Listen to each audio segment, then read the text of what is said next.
করবো -5x, এখানে কত হবে এই 18 কে যদি আমি 3 দিয়ে বিয়োগ করি তাহলে কত হবে আমার 15 হবে। আর পরের লাইনে যাচ্ছে -5x, এখানে কত হবে আমাদের 15 হবে। আচ্ছা এইবার একটা কাজ করতে চাচ্ছি, এখন বলুন তো ভাই এই মাইনাসটা কি রেখে দিব নাকি পার করে দিব? যদি মাইনাসটা পার করে দিব, যদি মাইনাসটা পার করে দেন ভাই তাহলে কি হবে, চিহ্নের পরিবর্তন ঘটবে, চিহ্নের পরিবর্তন ঘটবে। আচ্ছা চিহ্নে যদি পরিবর্তন ঘটে, এখন 5 কিভাবে আছে, গুণ অবস্থায় আছে, অপর গেলে কি হবে, ভাগ হবে। তাহলে ভাগ হবে কার সাথে, এই 15 সাথে ভাগ হবে। ভাগ হলে যেটা দাঁড়ালো, তাহলে x লেস দ্যান -3 হইলো। x লেস দ্যান -3 কই আছে, x লেস দ্যান -3 হচ্ছে আমার দেওয়া আছে ডি নাম্বারে। আচ্ছা এবার দেখি পরেরটা, পরের প্রশ্ন। এবার দেখুন তো কি অবস্থা,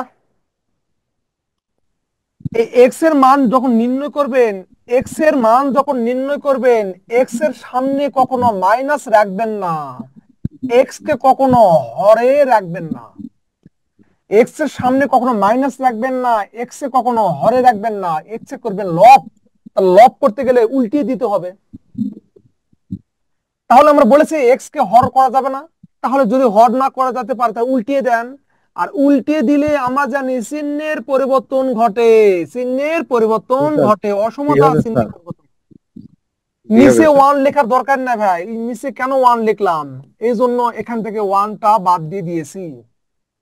তাহলে আগের মতো হয়ে গেল, কি করবে এখন 7x রেখে দিব, আর ওয়ানটা পার করলেই কত হবে, এরকম মাইনাস হবে। তারপর কি করেছি দেখুন, 7x লেস দ্যান 7। এখন যদি আমরা x দিয়ে 7 দিয়ে ভাগ করি তাহলে কত হবে 1।